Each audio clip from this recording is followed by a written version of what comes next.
पाकिस्तान ने जो कायराना हमला किया है वो अब उसके गले की सबसे बड़ी फांस बनने वाला है, क्योंकि भारत का जो पलटवार होगा वो सर्जिकल स्ट्राइक या फिर एयर स्ट्राइक नहीं होगा, उससे भी कुछ बहुत बड़ा होने वाला है। क्योंकि गृह मंत्री अमित शाह के साथ विदेश मंत्री जयशंकर साहब राष्ट्रपति से मिलने पहुंचे हैं। एक तरफ वो मिलने पहुंचे, दूसरी तरफ भारत ने कई देशों के राजनयिकों को अपने यहाँ तलब किया है, उन्हें हमले की पूरी जानकारी दी है। अब भारत कितना बड़ा कदम उठाने वाला है ये आने वाले दिनों में पता लगेगा। लेकिन इस मीटिंग में राष्ट्रपति के साथ जो मीटिंग हुई, राजनयिकों के साथ जो मीटिंग हुई, उसमें क्या कुछ हुआ उस पर विस्तार से चर्चा करने के लिए मेरे साथ मौजूद हैं सहयोगी चेतन। चेतन, क्या कुछ हुआ इस मीटिंग में? देखिए, सबसे पहले तो जो आपने जिक्र किया कि गृहमंत्री अमित शाह राष्ट्रपति द्रौपदी मुर्मू से मिलने पहुंचे और उनके साथ विदेश मंत्री डॉक्टर एस जयशंकर भी मौजूद रहे। उम्मीद है कि सारी जो जानकारी जो भी पहलगाम में हुआ है और उसके बाद जो भी पाकिस्तान पर अटैक्स किए जा रहे हैं, अटैक्स का मतलब ये कि जो भी 5 फैसले पाकिस्तान के खिलाफ लिए गए हैं उनकी जो पूरी ब्रीफिंग है वो राष्ट्रपति द्रौपदी मुर्मू की गई होगी और आगे के एक्शन प्लान की तैयारी जो की जा रही है उसकी भी जानकारी जो है द्रौपदी मुर्मू को, राष्ट्रपति महामहिम को दी गई है। इसी के साथ जो आपने कहा कि राजनयिकों को तलब किया गया है, देखिए वो एक सुरक्षा कारणों की वजह से किया गया है, जिनमें जापान, ब्रिटेन, रूस समेत तमाम और भी देशों के राजनयिक हैं और उनको विदेश मंत्रालय में बुलाकर विशेष ब्रीफिंग जो है वो की गई। सुरक्षा कारणों से अवगत करवाया गया कि भाई क्या सुरक्षा स्थिति इस वक्त बनी हुई है देश में, क्योंकि आप देखिए यूएस ने अपने नागरिकों को एक एडवाइजरी जारी की और कश्मीर न जाने की सलाह जो है वो दी है और ये भारत का कर्तव्य बनता है और भारतीय विदेश मंत्रालय ने बहुत बखूबी जो अपने मित्र राष्ट्र हैं या फिर कहें जो साथ में चलने वाले हैं, जिनको भारत हमेशा साथ में लेकर चलता है, उन सबको उन सबके राजनयिकों को बुलाया, बताया कि भाई देखिए ऐसी ऐसी स्थिति है,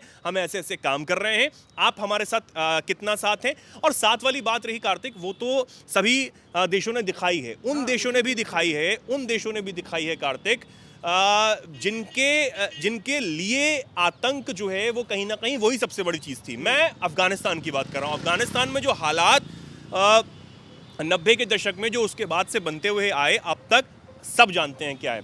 तालिबान वो जो पाकिस्तान से उठ खड़ा हुआ, पाकिस्तान में पलता पुसता था और आज पाकिस्तान के खिलाफ है और ठोक भी रहा है वो तो पाकिस्तान को। मैं वहीं आ रहा हूँ। वही तालिबान आज भारत में पाकिस्तान के द्वारा हुए आतंकी हमले की कड़ी निंदा करता है। आप सोचिए कितना बड़ा बयान है। आप सोच के देखिए कि वो तालिबान आज पाकिस्तान को कितनी नफरत करता है और पाकिस्तान के आतंकियों की तरफ से ही हमला करवाया गया, ये भी तालिबान जानता है। तालिबान ये समझता है कि उसके लिए भारत का कितना महत्व है।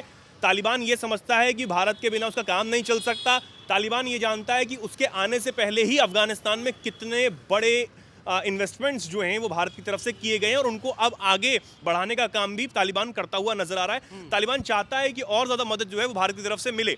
हॉस्पिटल के क्षेत्र में, मेडिकल के क्षेत्र में भारत जो है मदद जो है। अगर मैं इस तस्वीर को थोड़ा साफ करने की कोशिश करूँ कि कल जो सेना प्रमुख हैं द्विवेदी साहब, वो भी जाएंगे पहलगांव में और तीनों सेनाओं की जो प्रमुख हैं वो महामहिम राष्ट्रपति ही हैं। बिल्कुल, क्या मान लिया जाए? देखिए, पाकिस्तान ने कहा है कि पानी रोकना मतलब जंग का ऐलान। देखिए, जंग का ऐलान करेगा तो हम तो धरे हुए नहीं बैठेंगे। नहीं, जंग का ऐलान तो आप सोचिए, जंग तो तब होगी ना जब पाकिस्तानी बचेंगे।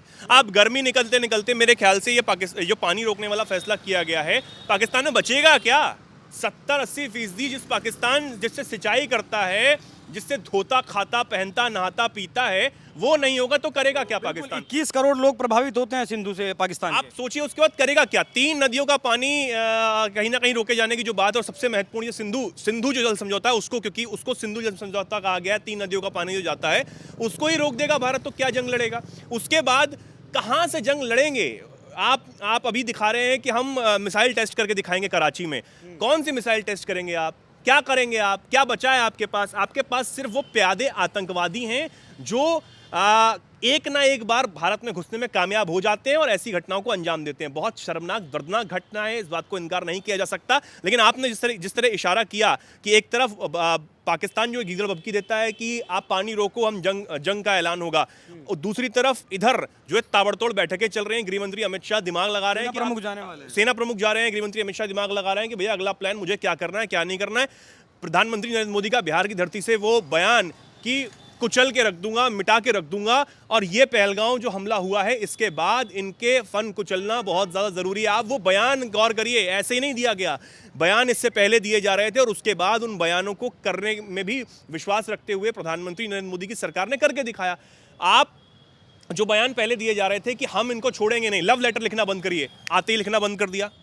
ठीक है, कोई बातचीत नहीं हो रही, साफ मना कर दिया कि कोई बातचीत नहीं होगी। विदेश मंत्री doctor S Jaishankar SCO summit के लिए वहां जाते हैं लेकिन कोई बात नहीं करते हैं। वो भी एक बहुत बड़ा मैसेज था कि तुम्हारे देश में आके तुमसे बात नहीं करेंगे, जो औपचारिकताएं हैं, जो हमारी सीमाएं, हम उन्हें जानते हैं, हम जाएंगे, क्योंकि हम एक आप जैसे टुच्चे राष्ट्र नहीं है कि कुछ भी हो जाए तो अपने लोगों को ऐसे जो सेना प्रमुख हैं असीम मुनीर जैसे वर्दी में रहकर हिंदू मुस्लिम वाली बातें करते हुए नजर आते हो। आप जैसे हमारे देश में ना राष्ट्रीय अध्यक्ष हैं, ना ही कोई विदेश मंत्री हैं और ना ही ऐसे सेना प्रमुख हैं या फिर सेना के जवान हैं। कोई ऐसा नहीं, अपनी सीमाओं को जानता है। वर्दी अगर उसके पास है तो उस वर्दी की इज्जत करना जानता है कि उसको कितना बोलना है, कैसे बोलना है, क्या करना है। और जब गोली की बात आएगी तो गोली ही चलेगी, लेकिन अभी फिलहाल गोली की जरूरत मेरे ख्याल से पड़ने नहीं वाली है पाकिस्तान से। पाकिस्तान से जो निपटना है वो तो काम चालू है और उसके बाद भी घेरा बनाया जा रहा है कि इसके बाद तुम हरकत तो करो, फिर देखो तुम्हारा क्या अंजाम होता है।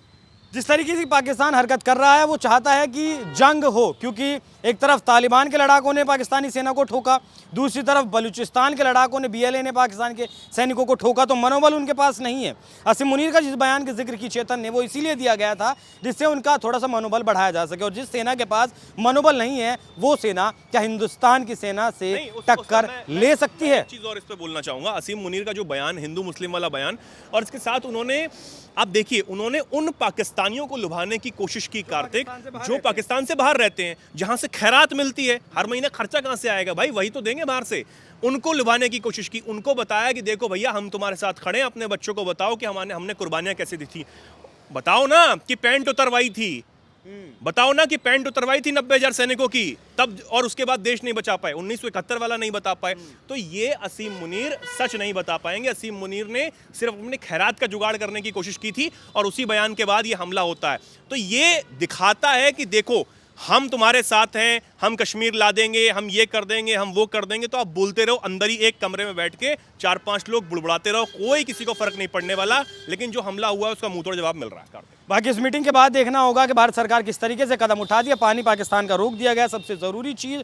और अब इस मीटिंग के बाद सेना या फिर विदेश मंत्री की तरफ से क्या कुछ बयान आता है, उस पर भी हमारी नज़र बनी रहेगी। बाकी इस पूरे विषय पर आपकी क्या राय, कमेंट कर जरूर बताइएगा। नमस्कार।